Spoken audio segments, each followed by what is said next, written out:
dinagdagan natin ng tubig para lumambot-lambot pa siya kasi medyo matigas pa.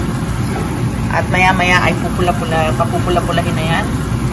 Piprito-prituhin para mas masarap. Ayan, mapula-pula na siya. Maganda na siya. So, ngayon na naprito-prito na, tatanggalin muna natin siya. Lipat muna natin sa isang bowl. Ayan, mainit na ang ating kawali. Lagay na natin ang ating bawang.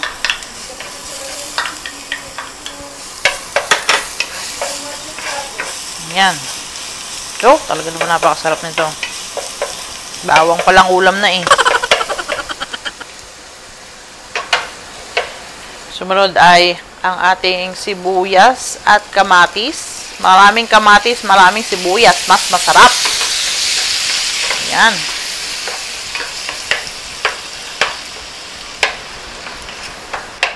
Ayan, as you can see, medyo gisang-gisa na yung ating sibuyas at kamatis. Maglalagay tayo ng alamang ng mga 2 kutsara. Kung meron pa siguro. Napakabango naman ito. Parang wala na ata akong alamang. Ito lang. Wala na. Ito yung alamang na talagang pula. Hindi yung meron kasi nabibili na merong ano siya, di ba? Yung parang may flavor na. Ito hindi. Parang raw alamang. Hilaw.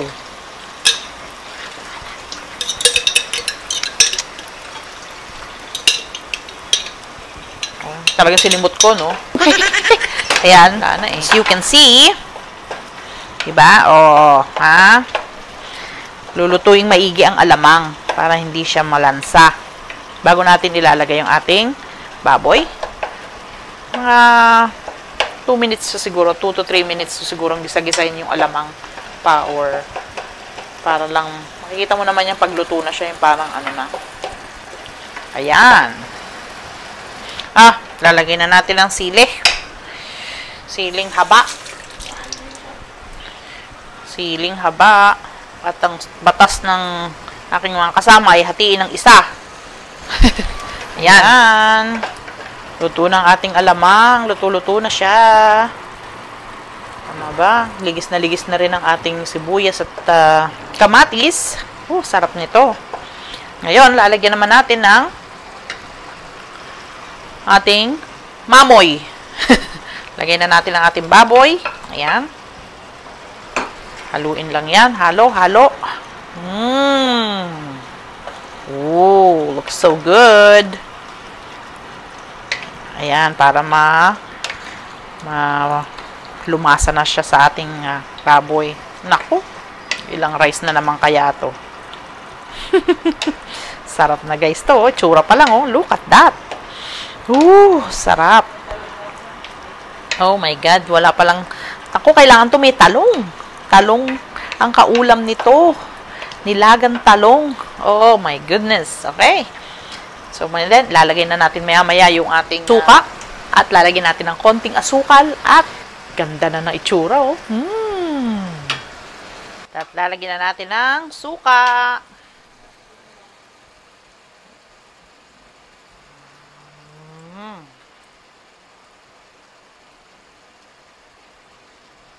Natin 2 kutsara muna. Depende sa panlasa nyo kung gusto niyo maalat o gusto niyo maalat na maasim na maanghang. Depends. Kasi papatayin naman din yan ng pag nilagyan natin ng konting asukal to. Okay. Para hindi masyadong parang healthy daw ng konti, asukal na pulang ilagay. Konti lang. Ayan. Asukal na pula.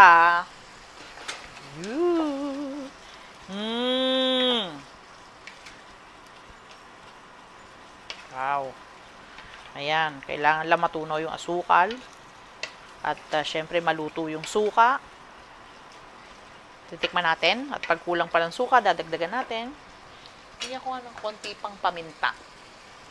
Para masarap-sarap ng konti. Yan. Allah, ano na ba yan? Sarap na to. Ako, kailangan ihanda na ang kanin nito. At talong. Yan. Yee, binagoongan. Alamami A. Yan. Para yan. Luto na siya. Pero syempre, titingnan natin, final tikim, kung okay na siya.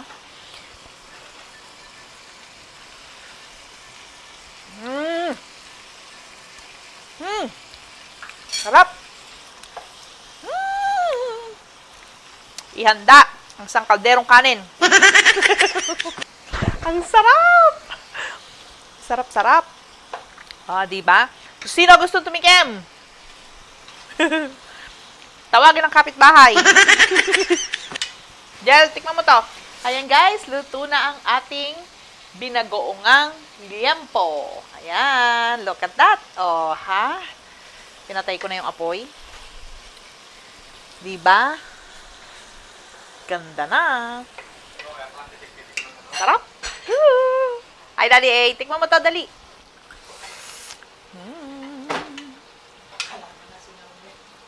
Ano? Nakatingin pa sa akin.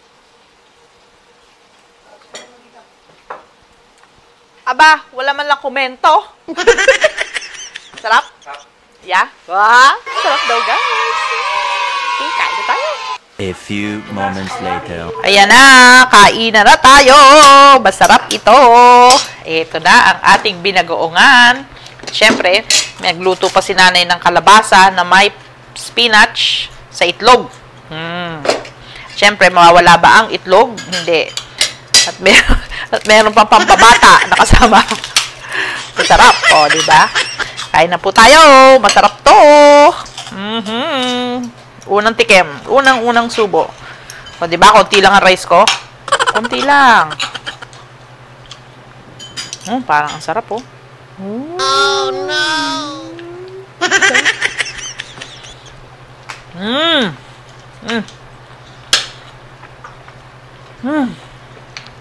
My God. Ano ba ito? Panira ng diet. Ay. Nagsikain na tayo. Kain na po.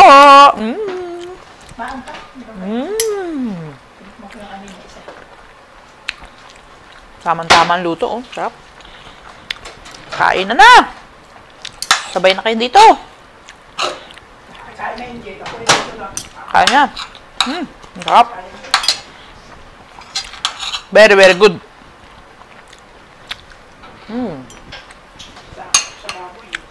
At may gulay pa, syempre. Balanced diet. May baboy, may gulay.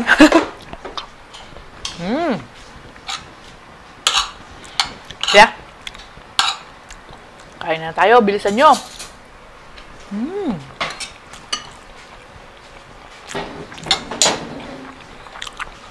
Alright, hanggang sa muling video ng aking mga lulutuin pa.